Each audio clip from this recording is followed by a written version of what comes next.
Hey, everybody, and welcome to the Monday edition of Moohead Radio. I'm your host, a big and furry bovine. We've got Brian and Rick and Rox and Tony the Calf and Chico Simone, part of that big Carly Yastrzemski deal from many decades ago. You Indians fans.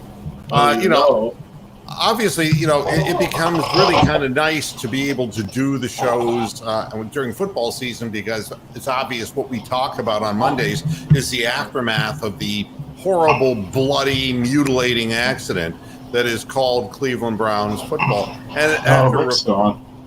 Yeah, and as far as reflection is concerned, we reflect back on what happened.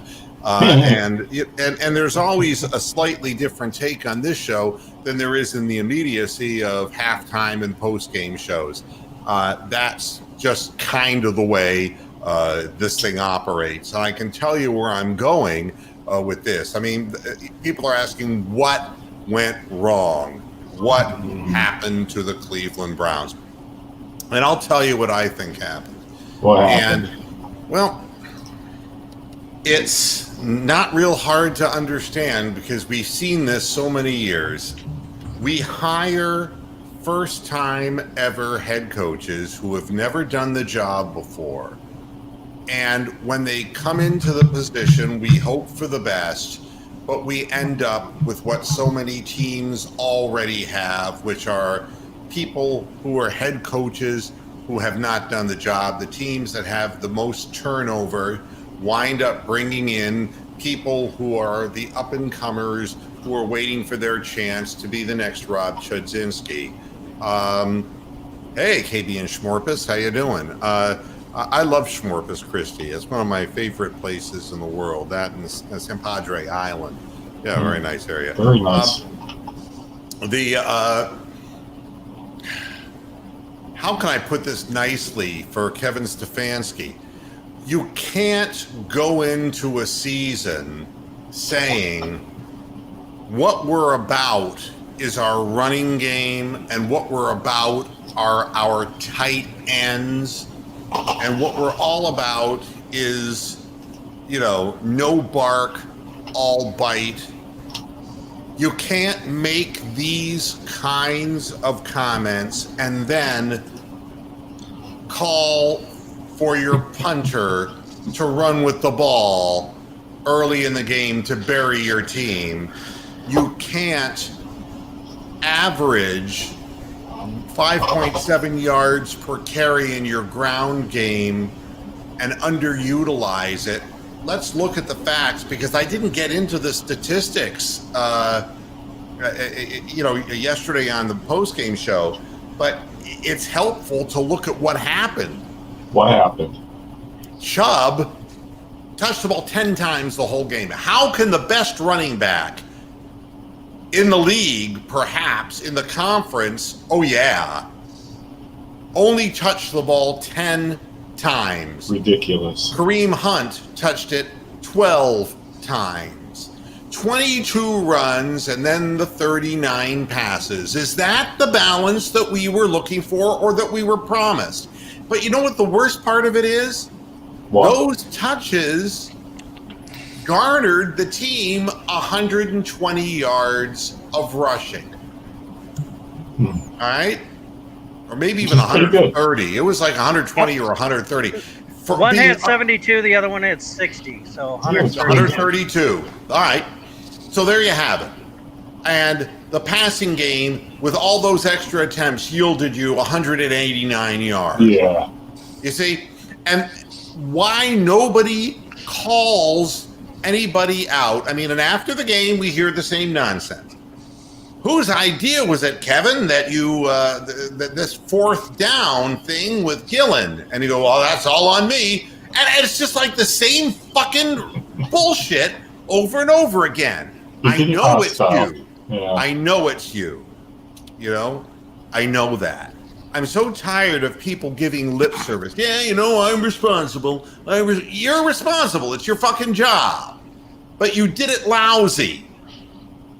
So the first thing that happened is we're the opposite of Dennis Green. We're not who we said we are. I mean, we are convoluted from the top down.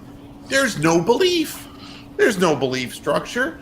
He didn't believe that we should be running the football, or else he'd have done it.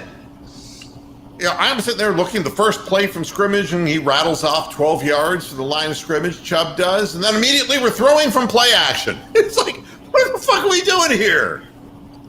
We're trying to pound these guys. They're giving us the ball first. We can pound on them. We can establish our identity early on, but no. Now, here's another thing I tell you about the tight ends. The big talk after my show and on the media is Baker Mayfield and, Odell Beckham are not on the same page. Right. Why are they not on the same page? And I want to put that aside because that's not even relevant to me. Not even relevant. What's relevant is if you look at the number of times that Odell Beckham was targeted, that would be 10, and the number of balls he caught, that would be 3. Yet you look at Jarvis Landry, 6 targets, 5 catches. You look at Njoku, who caught the 3 passes that were thrown his way, and then you see basically 2 passes thrown to Hooper. There is a big offseason signee. You're going to throw the ball twice to him. Hubba, hubba, hubba. So if it's a strength, if the tight end position is a strength for you and you feel that's where your mismatches are going to come from, why are you throwing the ball 10 times to Odell Beckham and ignoring the tight ends when your completion percentage per target is way higher with the tight ends and with Landry? The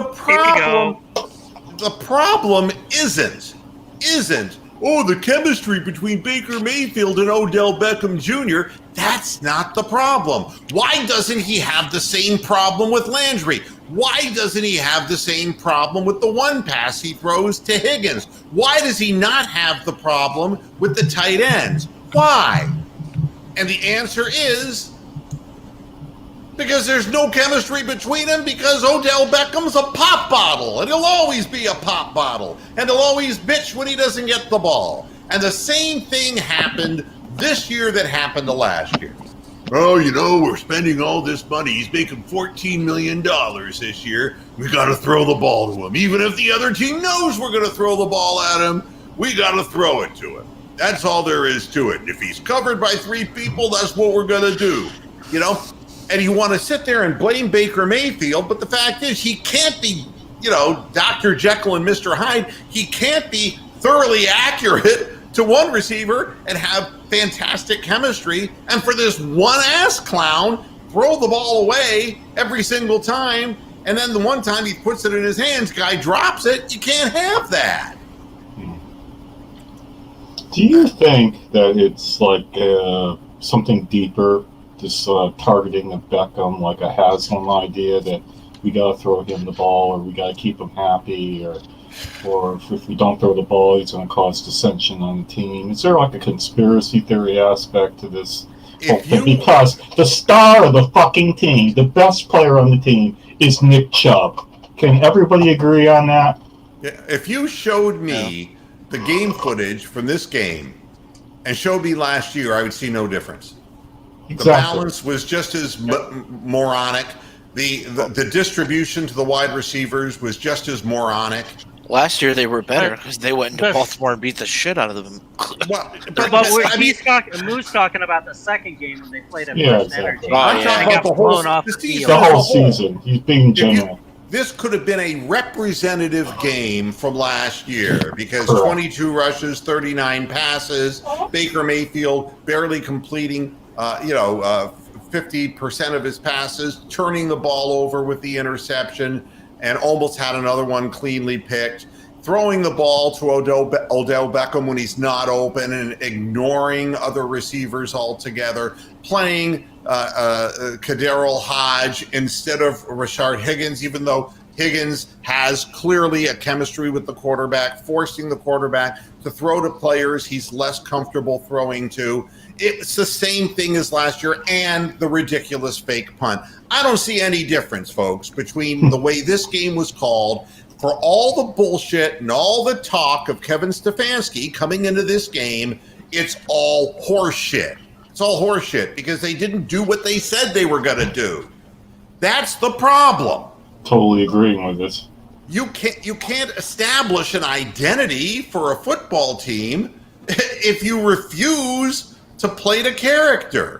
You can't get a bunch of people in the offseason and flood your roster with tight ends and then not throw them the ball or run the football. What else are the tight ends on the field for? But yeah, we have a fullback too. Was he even playing? I don't know. He might have he been was a couple in the plays. game. He was in the game in Njoku's touchdown catch. Yeah, okay. Jankowski was the guy who was right beside him. Did that little. And he did a nice cut block and let Njoku go through. That was, what we saw Jankowski on the field for. But other than that, no, there's no reason to have tight ends out there on the field because they can't stretch the field. And look at how many times they threw down the field anyway. And where were the screen passes? One for negative yardage, And sure enough, the bubble screen was gone as far as the wide receiver screen, like Tony has stated would be the case. Instead, we just started throwing the ball to Odell Beckham and hoping somebody would grab him. It doesn't make any sense. So right off the bat, my Monday account is it is all 100% Kevin Stefanski's fault. 100%. You can talk about the team not performing as well as, something? It's like if you're a fighter and if your corner, if you got brains in your corner, you got brawn as a fighter, but you need strategy. You need Angelo Dundee as a cheerleader or Teddy Atlas to keep your head clear if you're Mike Tyson because you got some rocks, some loose rocks rolling around in your head. Yeah. Loose rocks. I used to know somebody who would know. No. But Mike Tyson, brain scrambled, right? Brain scrambled. He's not going to come up with a strategy. He's not going to come back to the corner and say, I think if I do this combination, move my feet and do all this, that I'm going to be able to outmaneuver this guy. He's not going to do that. All right. So you have somebody in the corner who does that. That's what the head coach is, to establish the identity of the team. If you're a fighter and you decide, like Michael Spinks did, I'm going to go after Tyson early, even though I'm a weight class below him. You're on your back. You immediately look like Topaz the Wolf waiting for the belly scratch. Yeah. I mean, that's the end. And you wonder why Baker Mayfield is having such a rough go of it. It's because he's got to do what these schmucks are telling him to do. He don't want to do it. He don't want to do it. And it's like, what am I supposed to do here? And, I'm unfamiliar with the scheme to begin with. And now, it's like, you're going to tell me that I got to throw to this ass clown and he drops passes and he's not open. And then if one play, he was cutting across the middle on a slant and was open and his head's not, negative. And, it's a waste of time. So the head coach has to get a firm grasp on it. And if Odell Beckham doesn't touch the ball often enough for Odell Beckham, fuck him. Exactly. Fuck him. You're going to pay him $14 million, maybe. But we're here to win, okay? Let's not forget this is a business enterprise, and the idea is to win. And it's not to satisfy individuals, it is to win. And we're not winning this way. No. And if he is the only guy on the team unhappy and the team's winning, then we don't need him anyway. So what's the point? He doesn't block. As far as I can see, Odell Beckham does nothing but complain and emote when he doesn't touch the ball and sit with his hand in his head, shaking his head and bringing Jarvis Landry down. Why isn't Landry being targeted 10 times a game when they're complaining 5 out of 6 of them? Yeah. Well, they're completing 5 out of 6 of them. Why isn't Hooper being thrown to when he got great hands and that's what he does? Why not Chubb fucking get thrown a pass? Well, even though when he lines up outside. It's the same crap. Kevin Stefanski before the game, I'm taking the play calling duties. That's what I'm going to do. Not going to be Van Pelt. It's going to be me. Okay, so you did it. So it is 100% your fault. Your first game as an NFL coach, you were an abject disaster. Yeah, okay? You fucked it up. You fucked it up, dude. And you went against the grain, and you know why? You went against the grain, Kevin, because you knew your team didn't have a chance against the Ravens, and you told the Ravens that by the way you called the game. When you, in your first fucking beginning of the game, are running fake punts, that's just a way of saying, we know we can't score with you. We can't score with you. We know you got a real big-time quarterback and receivers, and you're on the same page. We're not. We got to get lucky in order to win this. We got to do the Hail Mary Freddie Kitchens thing to win this. That's all that means. You've just acknowledged to your opponent that you cannot punch them in the mouth. Correct. And I'm going to quick side comment here. This, I don't know whether you guys can see this. Anybody know what this is? It's a replica rugby ball. So this is what the Scottish hammer would have been used to running with when kicking as well. It looks sort of like an American football, but it is considerably different. Why give an American football in an American football game to a rugby player to get a crucial first down in the first quarter against your arch rival? It was absolutely. I just shit myself when I saw that play develop. I thought it's acknowledging that you just don't have a chance to go 70 yards down the field and score points. Rugby ball. And they're right. They couldn't kick field goals. We'll talk about that in a minute because that's been, if you want to call it, it's rectified. They're not rectified, but I got a comment about the field goal kicking. I think the special teams across the league were the ones that lost out the most from not having preseason and preseason reps, because the field goal kicking and extra point kicking was shocking from what I saw. I mean, the Bengals game was probably the most egregious example of this, but there were people missing kicks in the Rams and Cowboys game. I mean, it's just bullshit. And I think the kickers weren't used to kicking, and they don't have the crowd to blame because there's no crowd there. But the pressure of the other teammates onto the kicker is probably even more intense, than it would be in a normal situation with a crowd. So I think we're going to have bad kicking throughout the league for the whole year. And I'll answer the comment up on the screen. I'm not suggesting that Stefanski's not going to be here next year. I'm explaining why the team lost. Sucks. Yeah. That's why they lost. And, and it is 100% on the coaching. And another good point that we just, that I just rolled by, and this is very true. I mean, he was carrying the ball on the wrong side. If you practiced that play and you knew you were going to run it, why in the hell was the ball on the wrong side? It's because nobody coached him up. And that's a great point, Doggy Bones. And these are the things that if you decide to call a play, you can at least make sure you do it right. Well, maybe he had the option to go from one side or the other side, and he chose the wrong side to hold the ball in. He's not a running back. He's not a running back. And the guy missed a block completely. I mean, that was got blown up. Sendejo cut the wrong way. It took a bad angle and left him right in the arms of the defender. The whole thing was a disaster. Be calm until week 3. You have 17 weeks all in total, Mark, to be calm, because there's no reason to get excited about this, because there's no way the team can ever win if they don't establish, if the front office gives them a certain type of player, and I'll equate it to a boxing match again. If you're a mover, you move against a power puncher, right? You use your legs. And you stay, and hopefully the guy will get tired. and the power hitter will run out of gas, and then maybe you can do some damage. But you're out there to outpoint them. You're not out there to blow them away to oblivion and to knock him down and out.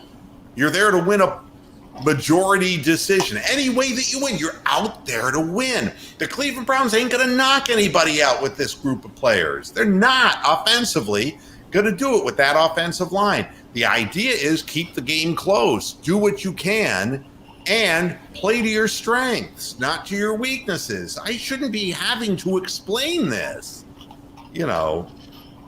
It's so that's the first thing that I wanted to get really out of my system, is that you can look at the individual players and complain about it, but it's to the point now where Baker Mayfield is about ruined anyway. We've ruined everybody. This is what we do. We wear them down. That's how we do it. And why? I have no damn idea. I have no clue why we do this. But maybe somebody else understands better than I do. Next is, I watch the Bengals play. And you want to talk about a team that found a way to lose. Oh, my God. You have no idea that. I mean, I'm watching. I put that game on pause, man. It's like I could watch it, I went out, came back, and I kept it on pause because I knew something great was going to happen in that game. And, I mean, they are doing what they do with any rookie quarterback, and this is a look ahead to Thursday. Joe Burrow, if he has his primary receiver open, can get the ball to him without a problem. However, if he has to go to his second and third option, not so good, and he gets sacked. All right, and he got sacked a bit. He got bashed around. Then he made an ill-advised pitch that resulted in turning the game around in the favor of his opponents, and the Chargers were not going to score points because Tyrod Taylor is the quarterback. And might as well be the old Buffalo Bills because Tyrod Taylor never scores many points. And why Burrow decided to try a late shovel pass, it looked positively Browns-esque. But then, the thing comes down to a pass interference against A.J. Green, which was an offensive pass interference at the goal line. Yep. And nobody could argue that. So they get their kicker out on the field, and the guy has a fucking calf cramp. I mean, I don't know, brain cramp, calf cramp, who in the hell knows? But that guy, and that's another Burrow, isn't that his last name? Oh, the kicker, Randy Bullock. Bullock, yeah, that's a good thing to have a name. Yeah. Balls. Yeah, my God. I mean, he kicks the thing and, oh my God, my calf! And it's like, well, no, you saw it was going off right, you stupid dick. Yeah, that's the Bill Cosby fake an injury when you're getting beat scenario. But that will forever be, it's like, and did you see the ISO on the guy in the booth for the Bengals? Did you see he's there and he goes, what the fuck? It's like watching Michigan fans at the end of every Ohio State game lately. But say this for Zach Taylor. And yes, it helps when you have Tyrod Taylor against you because he's not going to put up a lot of points. He's going to dink and dunk you. But the Bengals put themselves in a position to win. The fact that they didn't is an indication that organization, too, is lacking in many different ways. But they were in position to cleanly win that game because whatever identity they have, they were going to stick to the fact that they had a rookie quarterback. They were not going to put him into a situation that were third and longs. They were not going to really force him to rise to a big occasion. They were going to be able to win the game with a field goal, whatever. But they played it close to the vest. And nobody expected Mixon to fumble a ball when he hadn't in 662 previous carries. Nobody expected that. That was the funny thing. Chubb, who didn't fumble at all last year, and Mixon, who I don't think fumbled at all last year, both had fumbles on the same day. Yeah, and it's a very you could see the Cincinnati Bengals just kind of like their heads kind of down, you know. But they're going to take a look at the game film of the Cleveland Browns, and they're going to feel a whole lot better because they are. They're going to be spitting blood. They're going to run Mixon right at our defensive line, and it'll play right into their hands because we have linebackers who can't cover. We have a defensive line that really is not great at stopping the run. Now. It's an old line. And slow. And, you know, and that's what it looks like to me. They're going to be able to play what I call a rookie kind of style of football. They're going to know what their identity is, even though they're not a very good football team. The question is, if the Cleveland Browns play to their identity and they ground and pound, you're going to end up with a very close football game. And the question is, who's going to choke it? And do you feel great that Ricky Parkey's back? I mean, you know, Ricky Parkinson. I mean, what in the hell? And I told you in the post-game show. You told us. No, I said that Seibert was mentally blown away. I could see. I've been hearing accounts from people. I've been reading between the lines about accounts from people that, you know, this guy was having all kinds of problems kicking to one end of the field. This guy's a psychological bust. I mean, and this first game wiped him out completely. The second that extra point hit the upright, he was done. He was gone. And you could see it in his face, and that second kick wasn't even, I mean, that wasn't even an effort from where he was. I mean, it was just directed the wrong way. It made no sense. And Parkey, if you don't remember, he's the guy who kicked 76.4% of his kicks. That's a low percentage for the NFL, for the Chicago Bears, and cost them a playoff game. And now, of course, if you go back and say, well, what happened on that play? The NFL says that ball was blocked at the line of scrimmage, and that's what misdirected the kick. But the fact is, Parkey had kicked 91% of his kicks for the Dolphins, 76% for the Bears, and he's been on a practice squad ever since, and I don't feel good about him kicking either. The fact of the matter is, if you're going to be a ground and pound team, you've got to have a good kicker because you've got to walk away with points. Even if it's not touchdowns, you got to walk away with points. You know, it's just, you know, and that's interesting. Rick brings up a good question. And the answer is yes. Absolutely, you sign him. You absolutely do something. That way, anything you want to find out about the team, you could probably find out. It's that whole logic. Absolutely. Because it looks like Bullock or whatever. Bullock, yeah. Sandra. He's hurt. I mean, he went. Yeah. If he pulled a muscle, if he pulled his right leg, he's not going to be ready for Thursday. Right? See, he said in a presser today that he hurt his left calf, but the cameras showed him holding his right calf after missing the kick. Yeah. So the team has listed him as limited in practice calves, plural. Go Cavs! Go Cavs! You know, and Mark Lewis, you're absolutely right. Taki has no bend. He's terrible. He you know, he wants to hit, but he doesn't have any of the wrap-up ability. You know, nothing. And of course, we get the yearly David Njoku on the IR. Yeah, I mean, what else could you ask for? And they're saying it's an MCL sprain. I didn't see it happen, but then again, Ian Eagle doesn't see anything. How could a guy named Eagle have bad vision? I don't know, man. I don't know either. Selective vision. That was a terrible I think he was counting the sweat droplets from Lamar Jackson's jockstrap. Yeah, MCL, yes, medial collateral ligament sprain is what they're saying about David Njoku, and they're putting him on an injured reserve 3 weeks, but it takes longer than that to heal. A sprained MCL is a 4 to 6 week injury. I'm just telling everybody that now so you all know. I've had the injury, so I know what it is, and I don't know how it happened to him, whether he got hit. The only thing that he did that would have caused that was the jump catch for 21 yards. Yeah. When he caught the ball over the defender. That's the only time that he would have done anything in that game. Unless he's to so aggravate just them. grotesquely out of shape that he hurt himself running into the fucking huddle. Yeah, maybe he landed on something. Benjamin, if you want to jump in, there is the link. This will bring you right to the studio if you're interested in jumping in.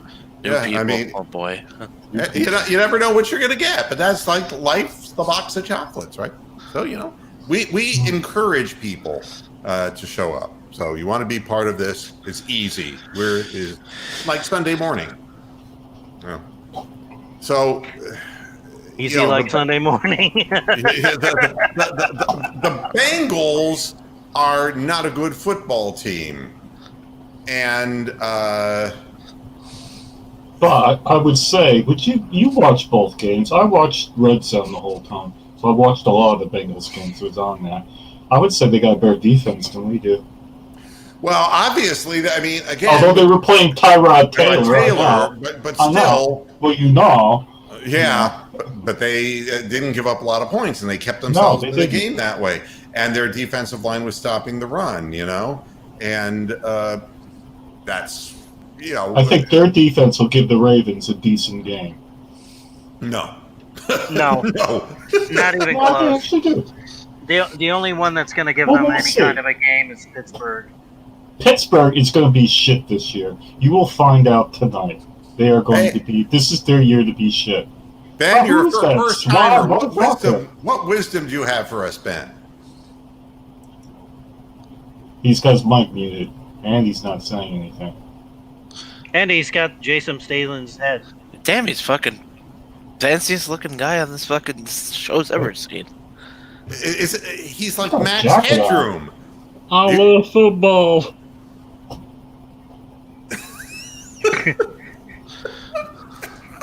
Oh, you got your mic muted, dude. Wait a minute. Let's unmute this fellow. This could be really comical. Let me see. Unmute. No, I can't unmute him. Yeah, your mic's muted, Ben. Yeah. There we go. Football. Now you're okay. For a minute there, he was unmuted, but whatever. It's too bad. He looks like he's got a really nice window and draperies behind him, though. So, yeah, I believe that is exactly what it is. So, hey, I'll tell you what. One thing we do have here is bang. If you don't want to talk, you don't have to. Well, I get the itchy trigger finger. Wow. I thought it was Max Headroom. That's what I thought it was. Yeah. But hey, that would have been funnier. Yeah, it would have been a whole lot funnier. I don't know what that is. This guy just seemed to be retarded. I have no idea what's. And there's nothing funny about that. You can't say retarded anymore, there, man. Oh, he was advantaged. No, he was disadvantaged. No, he was special. He was special. Ben was special. Okay. Short bus special.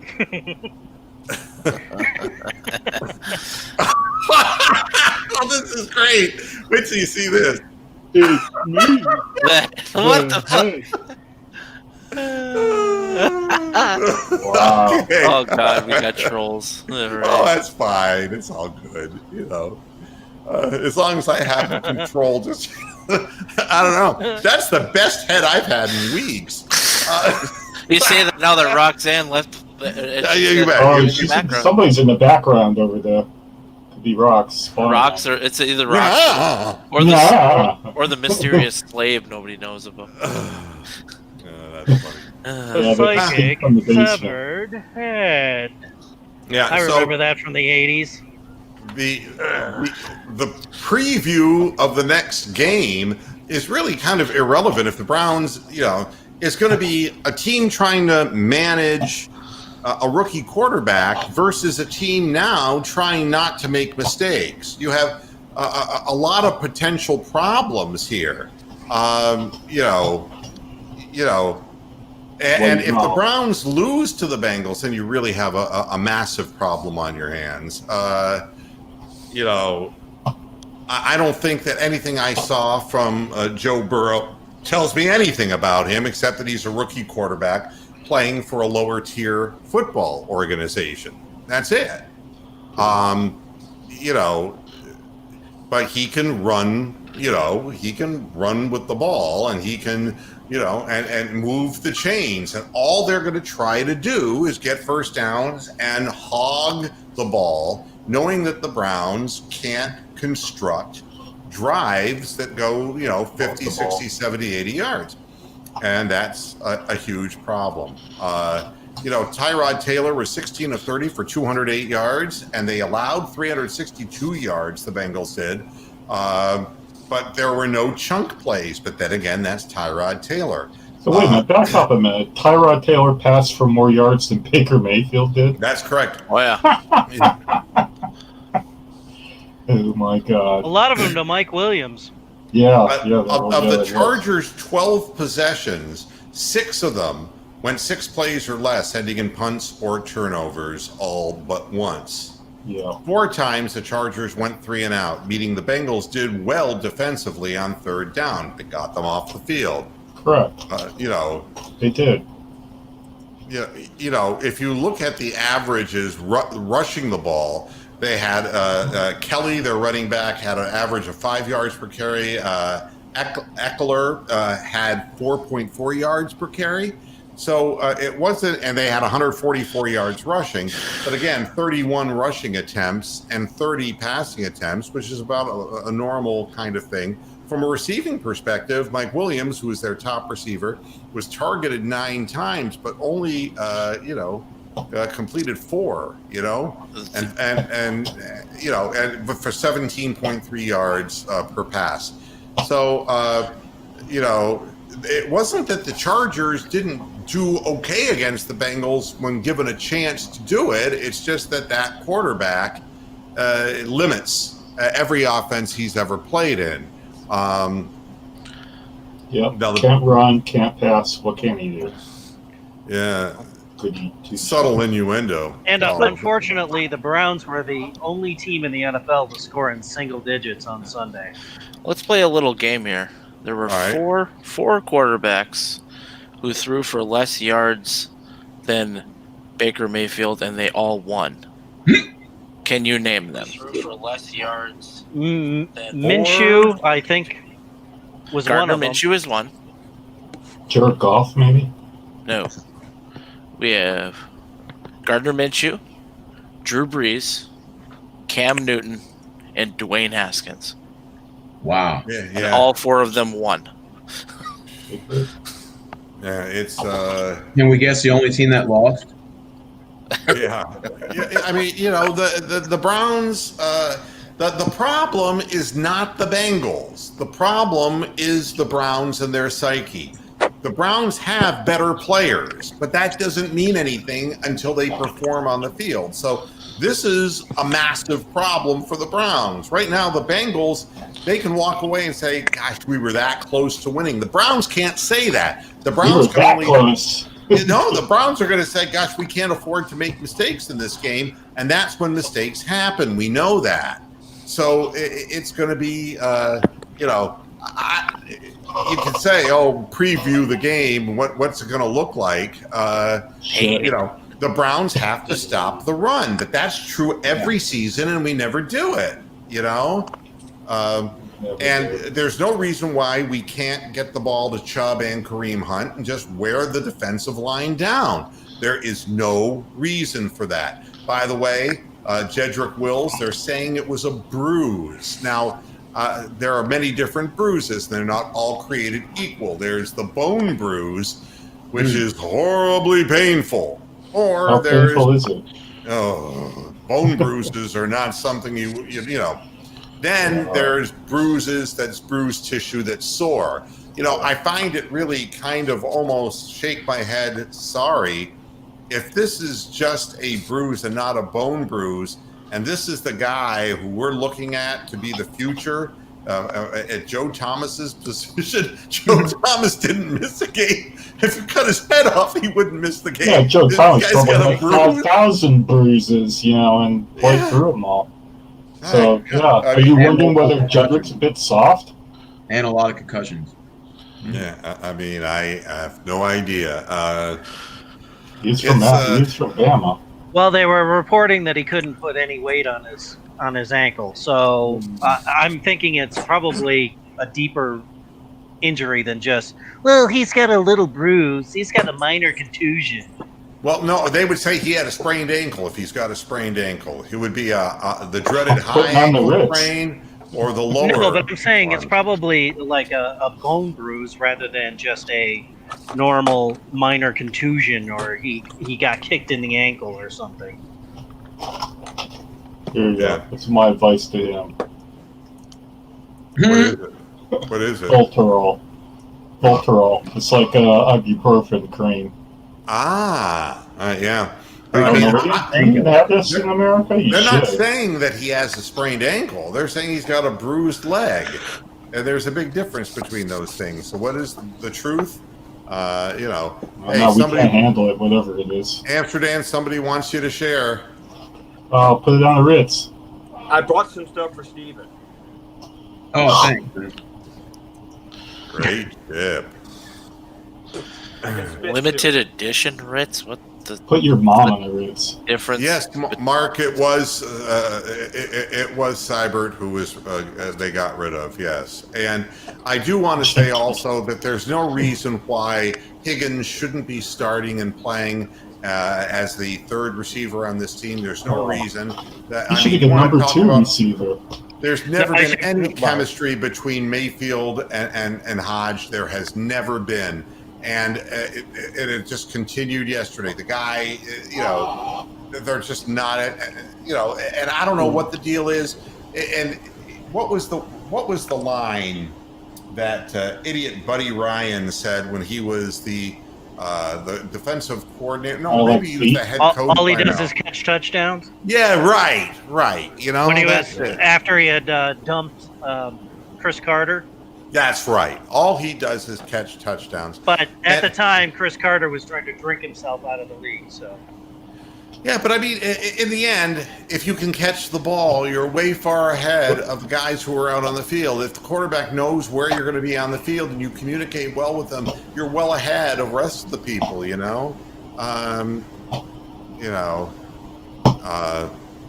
So. Now, why would you say this? I'm not going to ban Steven. What the hell? What's that all about? My goodness. Yeah, I still think you guys are going to win on Thursday, though. Yeah, well, Baker Mayfield after the game said, sometimes it's a good thing to get punched in the mouth, but that's exactly what happened. But you got punched in the mouth because you didn't deliver a blow yourself. Yeah, the fact is that anyone can get punched if they don't punch back. I mean, getting hit isn't the crime. It's if you don't defend yourself, and I think that's the problem. Is that the team played listlessly, and I don't think they believed in the game plan. They showed up to play a scrimmage, and the Ravens fucking treated it like a playoff game. Now I will read what this says. X-rays on Jedrick Wills Jr.'s leg injury came back negative. But he'll likely undergo an MRI today just to be on the safe side. He left the game in the fourth quarter with an unspecified leg injury that's currently believed to be a bruise. If the MRI checks out okay, the left tackle will be able to play against the Bengals. Well, I mean, and you're wondering, we know about Njoku and then also Jacob Phillips, the rookie linebacker, may not be in such a good place. Njoku, they're saying, is 3 weeks, but it's going to be longer. Jacob Phillips, they're not even saying what the injury is, except it's the dreaded knee, and you just don't want to hear that. If I could say the dreaded Liz Frank injury. Yeah, it's just not a good thing. Hey, but remember, Mr. Mued, when y'all went up against rookie Sam Darnold and the Jets on the Thursday night, y'all kicked their ass.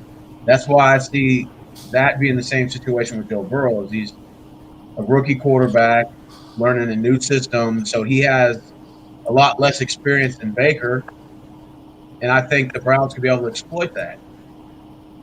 But he's one of the more talented guys that they're going to play in this early part of the go. Bronx, show her your balls. There you go. Whoa. This guy is so bored. He's playing with his balls. Yeah, really clever. But again, Draft one. Up, Bron can play I'm right field. concerned because the Browns haven't had a chance to practice anything else, No and they're not preseason. gonna practice anything before Thursday. So all you can do if you're Stefanski is to get your act together and beat down on them, and the team is probably fairly demoralized based on their initial showing. And if they don't get off to a really good start on Thursday, it's going to be the only game on, and it's going to be the game that everybody sees. Oh. And if they lay an egg, you might as well just pencil in 2-14, 3-13, because they're going to take a vacay. Well, I love international humiliation of the Browns. It's fucking brilliant. So, Mr. Mued, are you saying from a psychological standpoint it's a must-win for the Browns on Thursday? Yes. Oh, here we go. Now we're getting somebody else that we don't know. Get this.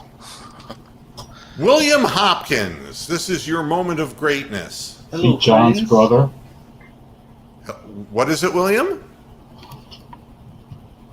No. Well, William, Hello, my friends.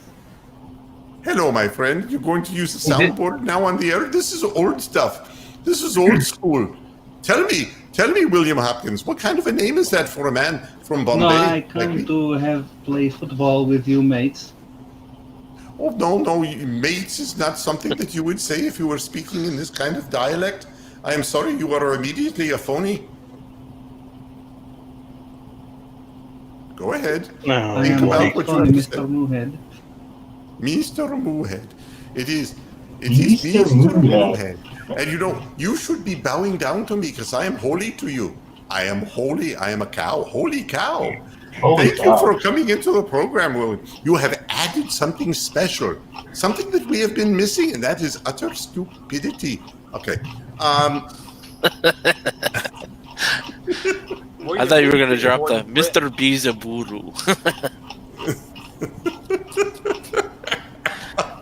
Tax Maybe it's support. Mr. Haslam just calling and trolling us. we are now all dumber. No, the streamer is racist. Benjamin Cody. Thank you, That's Ben. somebody with multiple troll accounts. God, this is really great. That's one thing that's good to find out about Twitch. We're getting out there to that Twitch audience. What do you expect? Twitch. Yeah. So somebody put a gun in my hand and say, "What's going to happen against the Cincinnati Bengals? It's All going to right. be a low-scoring game." Okay? This has got like 20-17 written all over it, and That the much? problem. 13 problem to 12, maybe. Yeah, I know. I think that there's going to be a mistake made, and I think that mistake is going to result in Cincinnati touchdowns. And I honestly believe the Bengals are going to win because the Browns, unless they get off to a really good start and start asserting themselves, they're going to turn on one another. So, what's the record for Browns coach losing the locker room during the season? Is it going to be game 2 this year? I mean, Freddie Kitchens, I think, lost it by the 4th game or 5th game last year. All right, let's let the next troll in here. You ready? Yeah. Oh, I'm sorry. Your devices aren't connected. XX Bears 69XX. I'm Bears sorry. 69. You have to have connected devices. I can't even let you into the studio because you don't have a microphone. If you don't have a microphone or a I have camera. one of these right here. Ooh, if he had a camera. Brittany had a microphone. Heat never camera in the morning, heat camera in the evening, all over this land. Goodness gracious. But other teams affected, the Indianapolis Colts lost their running back. Aww. Just like that, Marlon Mack gone, torn Achilles. Brave Achilles. Yeah, the tales of brave Ulysses. Wait. Now, XX Bears XX wants to make an appearance on the show. Must be a Bears fan. All right, here we go. Not necessarily. Hello there. What do you have to say for yourself? You got to unmute, buddy. And unmute yourself. Unmute. 1 second, he said. Uno secundo. He said my mic is not working. Oh, well, in that case, you've got nothing to say. All right. Sorry. I have no one to say it to. Might be time to be- stop streaming on Twitch there, Mark. Oh, to be 12 again, you know? God, it makes me want to be 12 again. Oh, fuck. Wonderful thing. Yeah, so, teams... Then this was a weird story. The NFL is threatening discipline for coaches for not wearing masks on the sidelines. Yeah, there was video of some of the coaches with, pulling the mask down to say something to a player, and then they're really pissed off at Andy Reid because he wore a face shield instead of a mask. Yeah, well, I wanted Somebody to tell else you wore a about, face shield. Yeah. about a story. I'm going to stay on Twitch, Mogambi. They're not going to chase me away. My goodness. Mr. Moohead, Bear69 would like to try one more time. That's what he said. That's what he said to her too. But I mean, she lost her interest. You only get so many shots. If you know what I mean.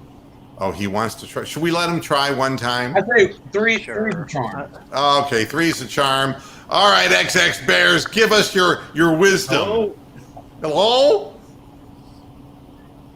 Hey, can y'all guys hear me? Yeah, I can hear you. I can actually hear you. All right. I couldn't figure out the button. I was trying to get it working. Oh, that's good. So what do you have to say that's relevant to the discussion we're having? Bears rule. I love the Bears. You mean the animals or the football team? Football team. Who's the starting quarterback for the Bears? Peter Ness. P.N.S. He's the best football player in the USA. We had a troll. Well, and there you go. You can always tell. I mean, it's like Ness. I like that. That's pretty good. Moo, he's referring to gay hairy men. Yeah. He is. Brilliant. So at any rate, he's wondering why he's still not on the air. But I had something happen, and I want to share this story. And for the life of me, I don't understand this. I had to rush to the supermarket to get some, of all things, bananas because. And they have no bananas?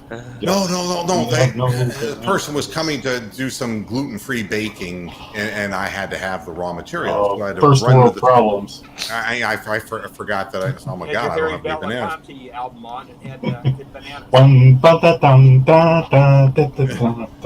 Yeah, come and we wanna go home. Hey, Mr. Tavinan. Yep. Is Rox's real name Chiquita? I go to Chiquita. The other. So I go to the store. Let me finish the fucking story. You're running out of time. I go into the store, right? I go into the store, and there's an old guy. And how old is he? Well, probably somewhere around 72, 73 years old. And so he's looking at somebody, and the person's customer is not wearing a mask in the store, but it's state mandated in Florida. You have to wear a mask in an indoor place of business. It is the law, all right?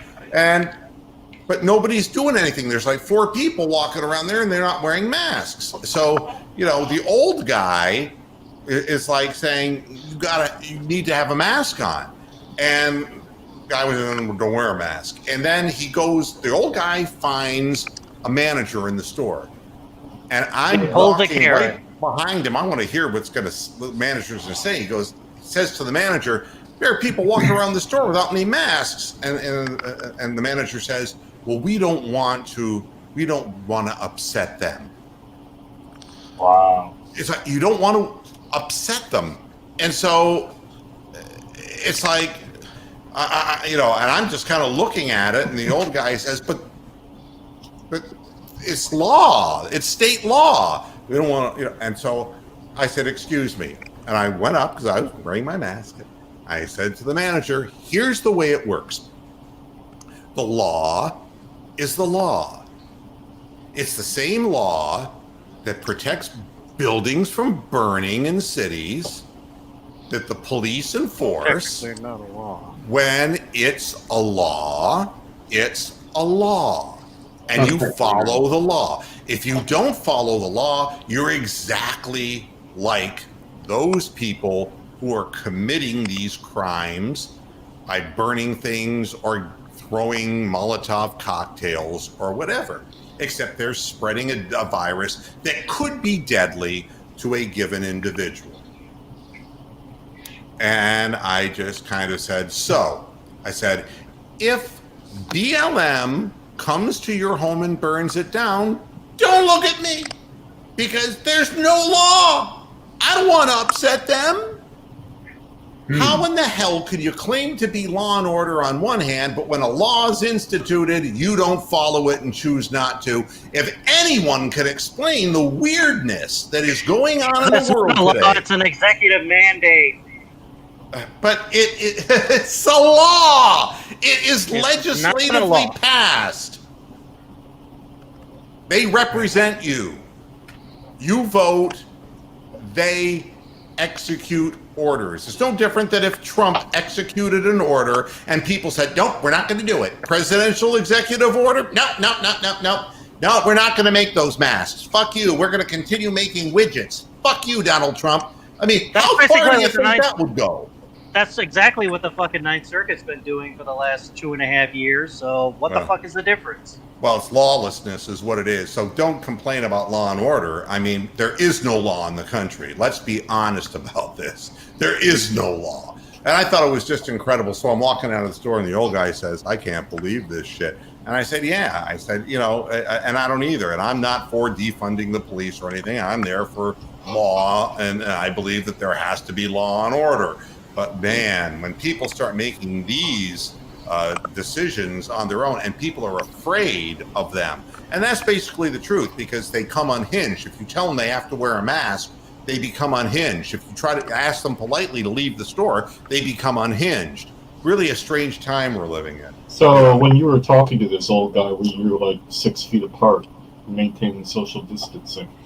Yeah, I was, but speaking very loud so that many people could hear. Mm-hmm. I was hoping somebody would get it on their little cell phone. Oh yeah, somebody will film it. Yeah, it would be kind of cool. Celebrity. Yeah, you probably never been on the internet before, have you?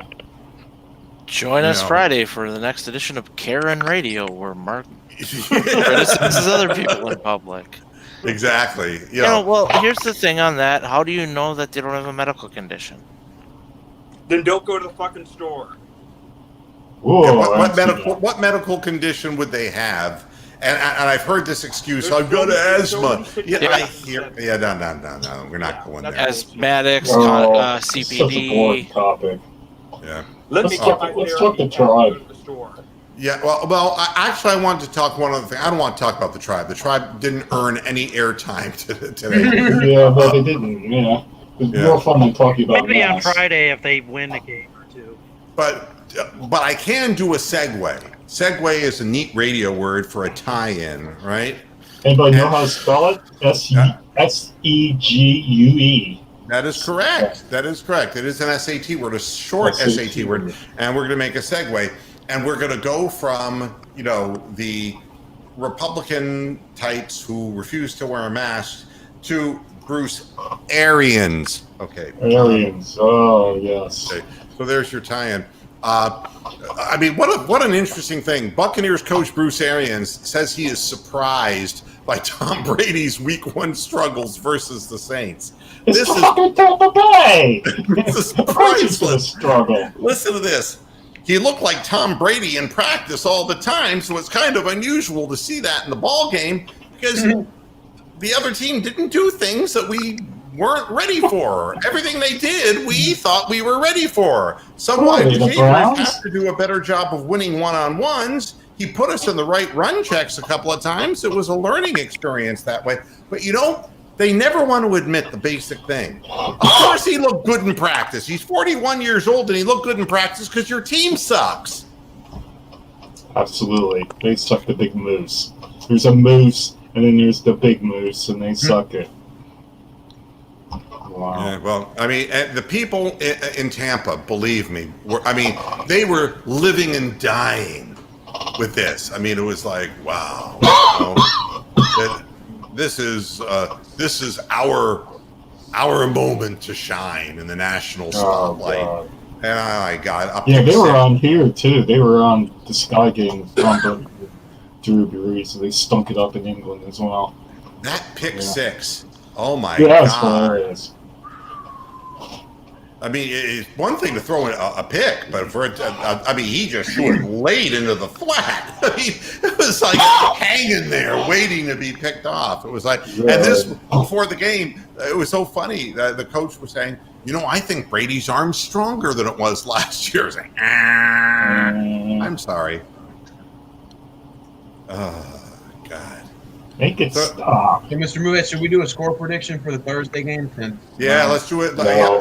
Yep. And I'm going to say I've revised mine to 17-13 Bengals. Okay. Bengals 94, Browns 3. No way.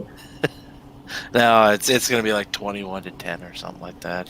Who's going to win? The Bengals. I don't think I think we're looking, from what I saw yesterday, I think this Browns team might go 0-16 again. I got 16-13 Browns. All right. Who hasn't picked? Amsterdam and Chris. 21-13 Bengals. All right. And Brian, did you pick? No, but I'm going to go with Steven. I think it's going to be the Browns 16-13. And Bronk, did you already say? No, I have actually. I'm going to say Browns 13, Bengals 5. 5? Ooh. 5. Ooh. I reckon they tackle Baker Mayfield in the Are they going to do a drop kick? Mayfield's going to get sacked for his safety when Jedrick Wills doesn't pick up some blitzer on his own. Well, I'm just really concerned in a close game whether the Browns Hubbard can keep their shit together. I really am concerned about that. The Bengals have been close once, and they're going to be hungry. The Browns, they're angry. Scared. They're going to be scared, I'm afraid, and we'll see what happens.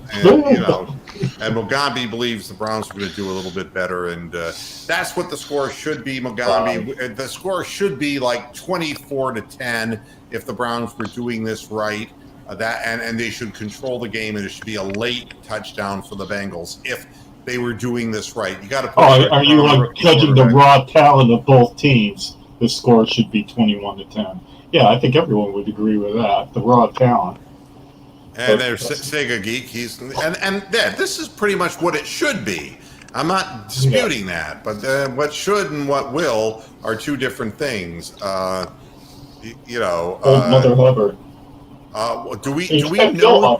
Do we know this, or is he conjecturing? Brian? Hubbard's going to be the starting left tackle because there's no way that they're going to get Wills ready by Thursday.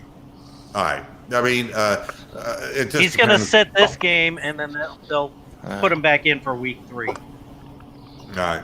Well, we'll see.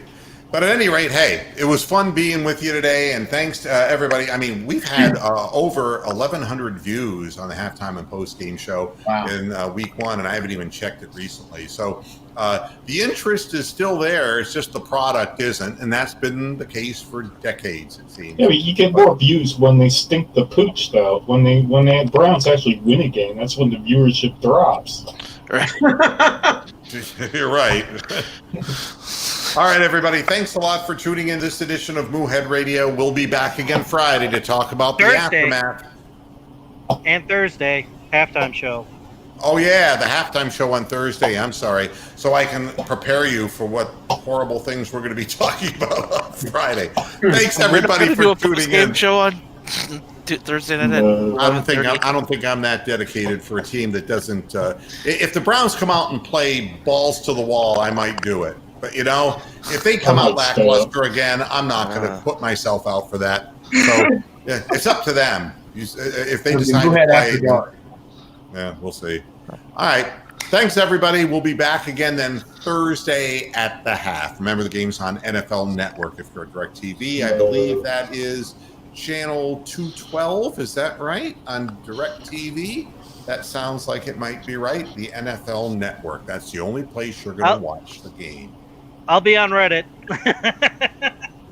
Hey, Mike Ryan, thank you very much. And thank you, Big Lurker, and thanks everybody for tuning in. Until next time, hasta la vista, Pastorheads.